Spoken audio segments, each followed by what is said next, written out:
বুঝো বাবা। তা ভালো আছো?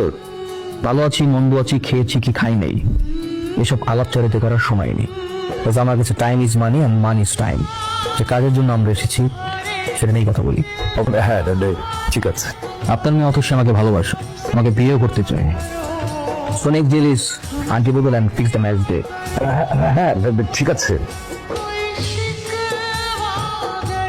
সোনার উপর আন্টি দিয়ে এঙ্গেজমেন্ট করবো আমি।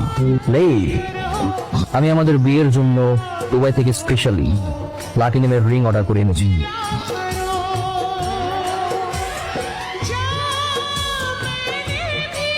তোর ইউনিভার্সিটিতে ঢুকার ভিসা কে দিল রে?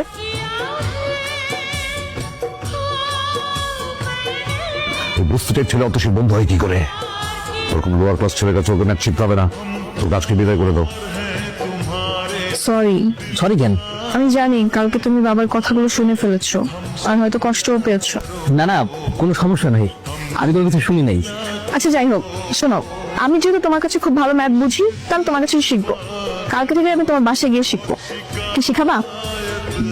কিন্তু আমার বাসায় তো ওই পরিবেশ নাই। তো সমস্যা কোথায়? তুমি যদি এরকম পরিবেশে পড়ে ইউনিভার্সিটি টপার হতে পারো, তাহলে আমি কেন পারবো না? বুঝছো? আচ্ছা ঠিক আছে। বাবা, আমাকে একটু চা দেন। ঠিক আছে, দিচ্ছি। কি করতেছেন এইসব? মাসে মাসে থাকতে পারবা, ভাড়া দিবে না, এইরকম ভাড়াটি আমার দরকার নাই। ভাই আমি আপনার বললাম তো, আমার 2 দিন সময় দেন, আমি আপনার সব টাকা দিয়ে দিতেছি ভাই। এই তোমারে তো সময় দিতে দিতে আমার ভরি নষ্ট হয়ে গেছে। তোমারে সময় দেওয়ার আমার টাইম নাই। ডাক্তি বুঝ খাবেন, যা চলে যাবা। ভাই আমি না নতুন একটা টিউশনে পাইছি, টিউশনের টাকা পাইলে আমি আপনার টাকা দিয়ে দিতেছি। এই তোর পকেটে 2 টাকাও নাই, তুই টিউশনি করে তুই খাবি না আমারে টাকা দিবি? কই যাচ্ছিস? তোকে বললাম না রাইসুলের কাছে আমি টিউশন করবো, এটাই ওর বাসা। ও কেন, বেশি কি টিচার অভাব পড়ছে? না, বাট ওর কাছে আমি খুব ইজিলি বুঝতে পারি, দ্যাটস ওয়াই। আচ্ছা বুঝলাম না, তুই একটা প্রাধান্য দিচ্ছিস কেন? আমরা ওকে কিছু বললে আবার ওকে প্রোটেস্টও করছিস, ব্যাপার কি? দেখ এমন কিছুই না, ও খুব সহজ সরল একটা ছেলে। আমি জাস্ট ওকে সাপোর্ট করতেছি, দ্যাটস ইট। শুধু সাপোর্ট করতেছিস, আমরা তোমার কাছে থেকে ভালোবেসে ফেলেছিস। দেখ ভালোবাসা টালোবাসা এখানে কিছুই না।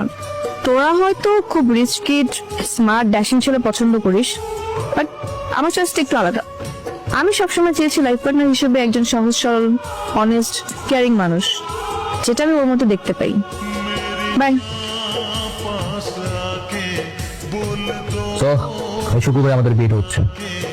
পা নামাও। বাবাই বিয়ে হচ্ছে না। কেন? আমি যে রাইসুলকে চিনতাম, যাকে আমি ভালোবেসেছিলাম, সেই রাইসুল তুমি না।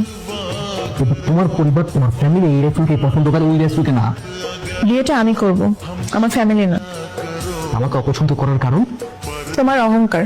আঙুল ফুলে কলা গাছ হয়েছে তোমার, ঠিক হঠাৎ করে পাওয়ার টাকার মতো। তোমার মতো একটা অহংকারী মানুষকে বিয়ে করলে আমি কখনোই সুখী হব না।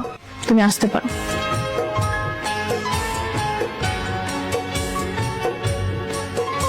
বারবার ফোন দিচ্ছ কেন? কালকে আমার সাথে একটু দেখা করতে পারবা, শেষবারের মতো? ঠিক আছে।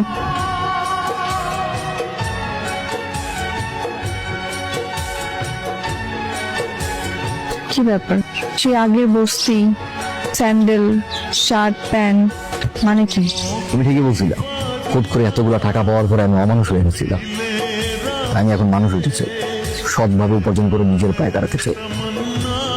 যে মেয়ে নিঃস্বার্থভাবে একটা ছেলেকে ভালোবাসতে পারে, সেই ছেলেটা সেই মেয়েটার জন্য পুরো পৃথিবীর উপরে ফেলতে পারে। টাকা পয়সা, বাড়ি গাড়ি, ধন দৌলত এসব তো কোনো কিছুই না। তাই আমি আমার যত স্থাবর অস্থাবর যত সম্পত্তি আছে, যা কিছু বিভিন্ন এতিমখানা মাদ্রাসায় দান করে দিয়ে এসেছি। দান করে খুব ভালোই করেছো। সব তো তোমার ব্ল্যাক মানিই ছিল। তুমি কিভাবে জানলে? তুমি কি ভাবছো তোমার সবকিছু আমার কাছে অজানা? আমি সবই জানতাম। দেখো, অথচ আমি শুরু থেকে তোমাকে ভালোবাসতাম, তোমার মায়ে পড়েছিলেন, কিন্তু আমি জানতাম তোমার আমার ভালোবাসার কোনো পরিণতি নেই। আমি আমার নিজের অবস্থান জানি, আর এই সবকিছু মূল ছিল টাকা।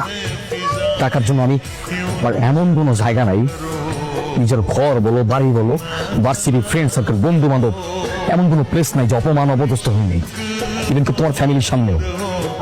টাকা কিভাবে কামাবো এটাই ছিল আমার প্রধান লক্ষ্য, সেটা বৈধ হোক আর অবৈধ হোক।